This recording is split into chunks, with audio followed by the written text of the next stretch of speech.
Muchas gracias por estar con nosotros aquí, mis queridos amigos de Horizonte. Yo soy Pedro Ferriz Híjar y los saludo con el gusto de todos los días a nombre de Pedro Ferriz de Con. Y bueno, hay que hablar de lo que serán los primeros 100 días de Biden. Ya es un hecho de que Joe Biden va a ser el presidente de los Estados Unidos. Incluso el día de ayer, el presidente Donald Trump estuvo con Sebastián Piñera, el presidente de Chile, en donde el presidente chileno le exhorta al presidente de los Estados Unidos, actual presidente Donald Trump, el presidente número 46, que aprenda a perder con hidalguía. Así se lo dice el presidente de Chile después de también lo que se ha visto en Chile en los últimos momentos. ¿Por qué? Porque no solamente esto tiene repercusiones a nivel de los Estados Unidos, el cambio de poder en los Estados Unidos tendrá repercusiones a nivel internacional. Y lo hemos visto a los distintos líderes del mundo tomar acción en torno a la victoria de Joe Biden. Más recientemente, el primer ministro de Japón también le hace ya un llamado a lo que se podría considerar ya el president-elect, el presidente electo de los Estados Unidos. Así, el 46º Joe Biden está perfilándose para llegar a la Casa Blanca a principios de diciembre.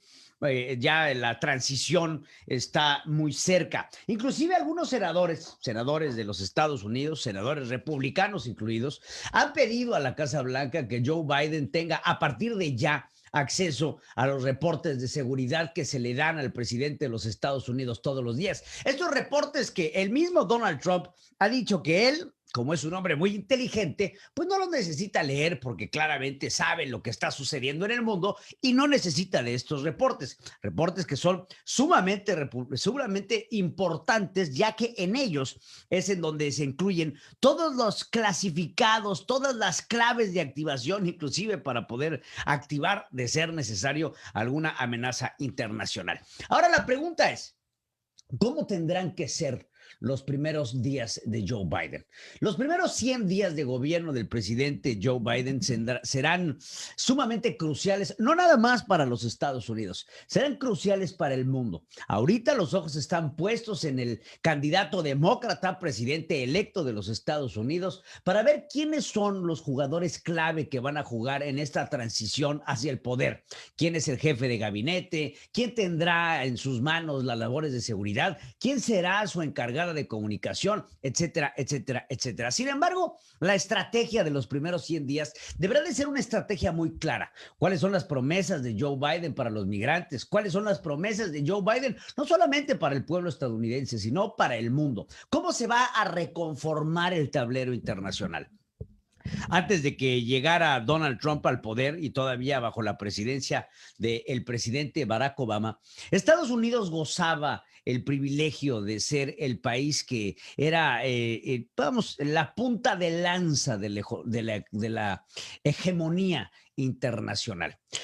Los otros dos que estaban en esta misma punta, en esta punta en forma de triángulo, estaba Estados Unidos, de un lado estaba China y del otro lado estaba Rusia. Es importante mantener cuáles son las tres hegemonías del mundo. ¿Por qué? Porque estas tres hegemonías representan los tres países más poderosos a nivel armas, a nivel económico, a nivel militar, en tierra, en aire, en mar. Vamos, todo esto representan las grandes potencias. ¿Cuáles son las tres potencias? Ahora, Estados Unidos pierde este lugar después de que Donald Trump llega a querer reestructurar absolutamente todo lo que tenía Estados Unidos frente a ellos.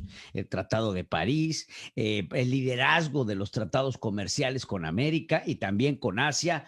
Estamos hablando de las emisiones de carbono en el Tratado de París y cómo Donald Trump decide cuando llega a la presidencia, decide echar todo esto por tierra, pelearse con absolutamente todo mundo, declararle una guerra comercial a China.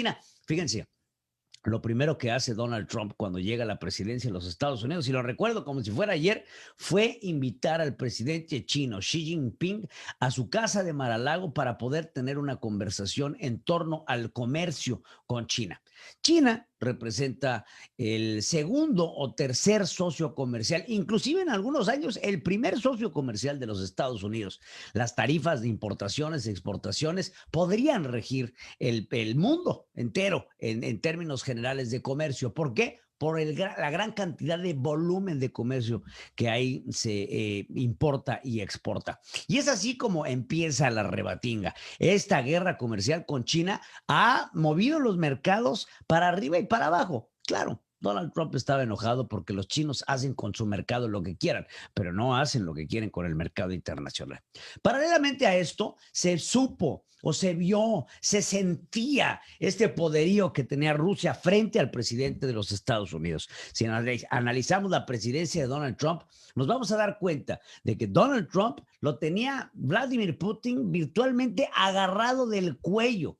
Donald Trump nunca tuvo la valentía de ponerse frente a Vladimir Putin y decirle: no te metas en los Estados Unidos, a pesar de que las denuncias de la intromisión en las elecciones y las denuncias de la intromisión de los rusos en específico en las elecciones que llevaron a la victoria de Donald Trump eran evidentes.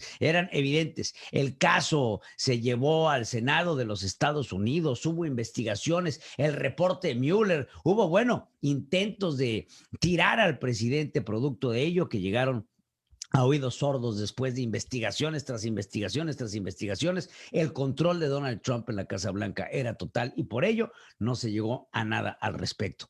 El estar en Estados Unidos y ver la política interna también veíamos que era un desastre. El despido de James Comey al frente del FBI, la constante guerra con los secretarios de la defensa. Nada más pónganse a pensar que Donald Trump va por su tercer secretario de la defensa durante 4 años. Primero llegó Mad Dog, el general, el Mad Dog, que le decían, ahorita se me viene el nombre a la cabeza, pero ahorita estamos entrando ya al tercer secretario de la defensa en solamente 4 años, al segundo director del FBI, al segundo fiscal general del Estado. Al segundo secretario de Estado también. Vamos, los cambios en el gabinete del presidente, al tercer chief of staff, al tercer director de comunicación, todos estos cambios. ¿Por qué? Porque nadie le aguantaba el trote al presidente Donald Trump. Salir a tener que decir mentiras todos los días se convertía en una proeza demasiado complicada para muchos miembros del gabinete del presidente de los Estados Unidos, que no soportaban el paso, tenerle que seguirle a un presidente que hacía de su propia política la política del mundo. Un presidente que estaba acostumbrado a mandar dentro de sus empresas y que no estaba acostumbrado a recibir información por parte de ajenos y extraños, por parte de personas cercanas a su propio círculo de gabinete para decirle: señor presidente, mire, siéntese, hay que analizar esta situación. El mundo se tuvo que acostumbrar a ser dirigido a través del Twitter, cosa que era inaudita. Nunca lo habíamos visto así. ¿Por qué? Porque Donald Trump manejaba la política de los Estados Unidos en base a sus ocurrencias personales y, ¿sabe qué? Lo más importante, en base a lo que él consideraba su verdad. A todos nos va a quedar grabado en la cabeza las frases que nos decía Donald Trump: lo que estás viendo puede ser que no sea real. Pero ¿cómo es posible, señor presidente, si lo estoy viendo? Sí, pero son verdades alternativas. Alternative truths es lo que decía el presidente conforme a todo lo que estaba pasando. El final de Donald Trump fue la llegada de la pandemia del COVID-19. Después se da a conocer que el presidente sabía de los riesgos que esto traería al mundo y aún así decidió hacer caso omiso a las recomendaciones de los expertos, que lo que buscaban era poder apagar rápidamente el fuego que de repente ya inunda a los Estados Unidos. Todos estos van a ser grandes retos para el presidente Joe Biden, quien tendrá que llegar a lidiar con un estado como Texas, que ya supera el 1 millón de infectados nada más en el estado de Texas. Estados Unidos tiene 1/4 de la población infectada del mundo. ¿Por qué? Por un mal manejo del presidente de los Estados Unidos, Donald Trump, que decidió no hacerle caso a su epidemiólogo, al doctor Fauci, y poner cartas en el asunto, confinar a las personas, utilizar el cubrebocas, poner el ejemplo, utilizar los geles antibacteriales, y no. Simplemente él decidió seguir las propias recomendaciones que le dictaba al parecer su conciencia.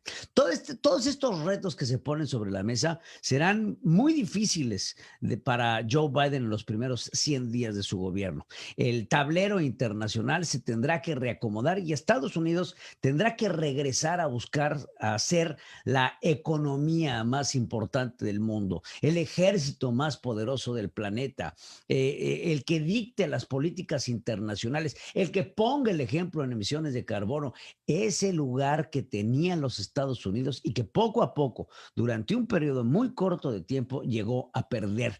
Los líderes europeos están también buscando a ese aliado americano y uno de los más importantes, y quiero yo hablarlo así, como titánica tarea que tendrá el presidente Joe Biden cuando llegue a la presidencia de los Estados Unidos, será el buscar nuevamente a sus aliados, buscar a los europeos, buscar a los británicos, buscar, fíjense, al gobierno de México, al cual necesitará en un esquema geopolítico internacional en donde México juega un papel clave en el mapa geopolítico. México, que es su vecino con la mayor frontera latinoamericana hacia los Estados Unidos y la segunda mayor frontera, ya que la frontera del norte en Canadá es más grande, pero una frontera bastante importante y saben qué, muy peligrosa porque es muy porosa y esta frontera porosa representará un peligro para los Estados Unidos si es que no se hace algo al respecto con México. Joe Biden ya se sabe que buscó al presidente mexicano Andrés Manuel López Obrador y Andrés Manuel López Obrador decidió no tomarle la llamada al presidente electo de los Estados Unidos. ¿Por qué? Porque no lo considera el momento preciso. Muchas cosas se tendrán que poner sobre la mesa en estos próximos días de aquí a que llegue Joe Biden a tomar la silla. Muchas tradiciones en los Estados Unidos tendrán que ponerse en entredicho. Muchas cosas tendrán que cambiar para que Estados Unidos regrese a ser el país como lo que esperamos, una hegemonía internacional, el líder de los demás de los demás países para poder llevar a buen puerto las relaciones internacionales en lo que antes se conocía como la aldea global y ahora acabó siendo una bola de puebluchos agarrándose a golpes. Yo soy Pedro Ferriz Híjar, estamos aquí para ustedes en Horizonte.